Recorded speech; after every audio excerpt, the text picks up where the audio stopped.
Your welcome to Stockton been good so far? So far, it's been great. Yep.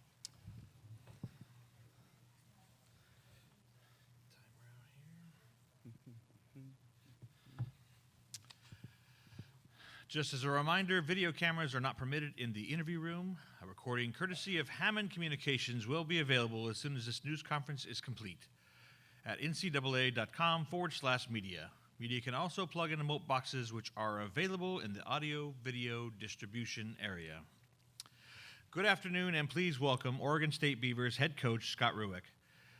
The Beavers won their first round game against Long Beach State by a score of 56-55 and defeated Creighton in the second round 64-52. This is Oregon State's 9th tournament appearance overall and 3rd time in program history the Beavers have reached the round of 16. First, we'll start with an opening statement from Coach Rueck. Then we'll open up for questions. As a reminder, please state your name and outlet prior to each question. Coach? All right. Well, just what an awesome opportunity that this team has created once again for themselves. And, thinking back, as you get to this point of the year, you reflect a bit. This was a team picked 5th before the season in their own conference. And they found a way to earn a 2 seed.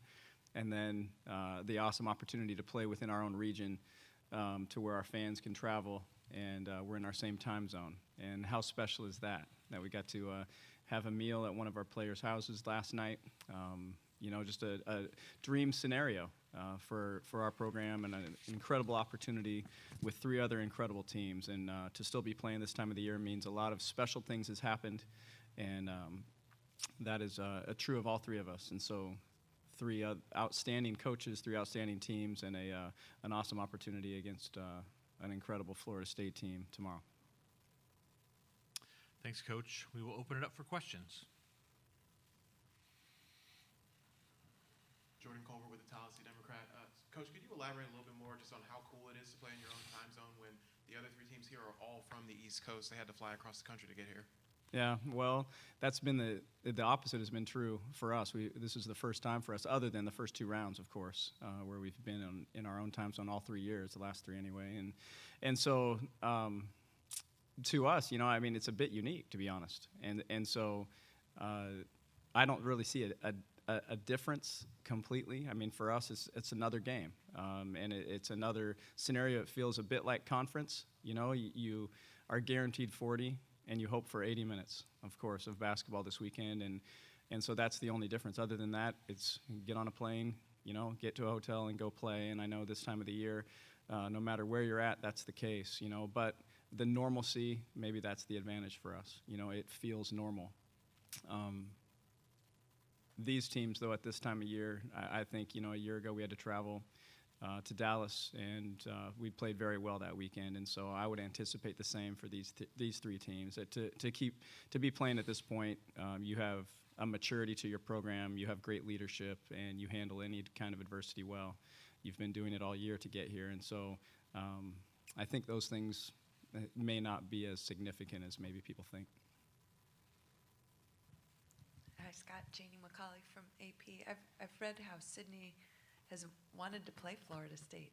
Is that a program you guys catch or have studied or just watched from afar with some admiration over the years? Yeah, you have to have admiration. What Sue's done is unbelievable, and they are always a great team to watch.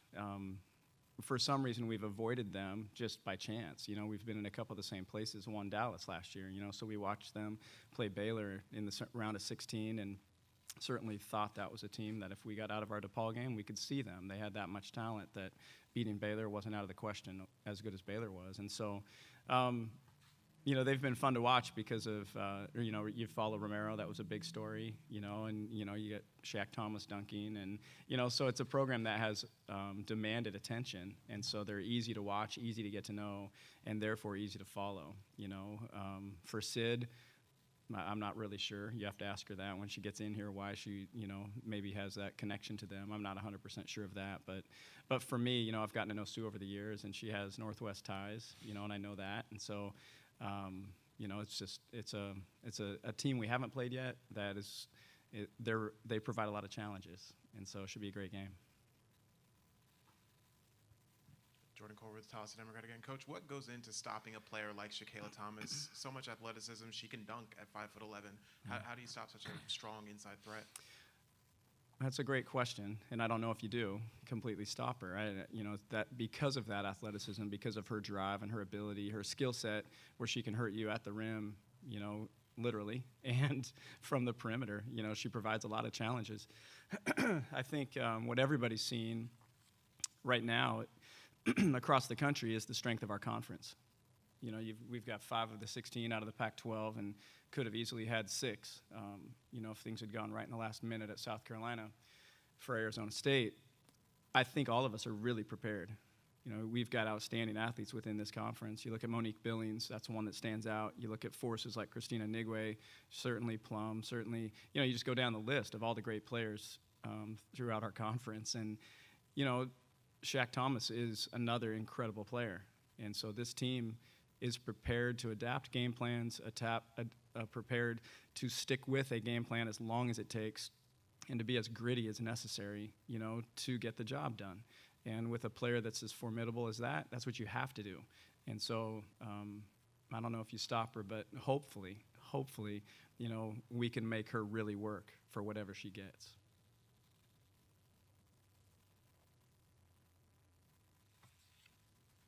Hey, Coach, Thomas Lawrence with the Stockton Record. When you were recruiting Kat Tudor, what appealed to you about her as a recruit, and how has that translated to her first season playing college ball? Yeah, Kat's a dream. The first thing that stands out is, her ability to shoot the ball. I mean, that's the first thing. When you just get in the gym and you watch a team play and you see somebody hit 7 threes in the first half of a game, I don't care what kind of a game it is, that stands out. And then you start doing your research and you find out who she is as a person, who she comes from in regards to her family and parents. And all you see is first class, incredible competitor, and high character. Then you keep looking and you find out that she played at St. Mary's Stockton. And of course I knew that before. And then we have the parallels with Allie Gibson, who was, one of the pillars of our program and our first true 4-year recruit at Oregon State in my time there. Same program in high school, same AAU program, and plays the same way. And Allie had an incredible career and started every game she played for Oregon State. And so you look at all those things, and in recruiting, you're basically trying to limit gambles, and you're trying to make great guesses, really, on your research, and everything aligned for Kat to be a great fit at Oregon State, and that's what she's been and will be. And so she's an awesome addition, stretches the floor, is picking up our system, and joined a team that has turned out to be a top 10 team, and is adapting very well. And so that was a big-time recruit for us, and she's going to have an incredible career. Janie McCauley from AP again.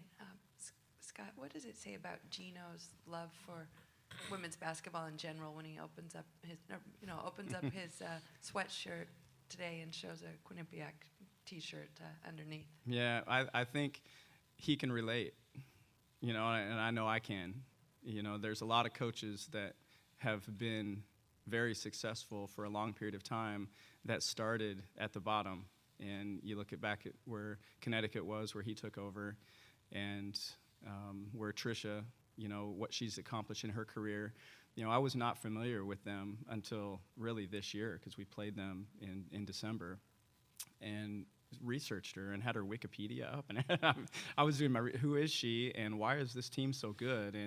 And it was kind of funny because we went down to shake hands with her, and she said, "Oh, it's great to meet you. I've been looking," and I'm like, "Me? How about you? I mean, I'm excited to meet you and all the things that she's accomplished." So I think Gino just respects that grind. I mean, there's a reason he's where he is, and it's due to hard work and grit.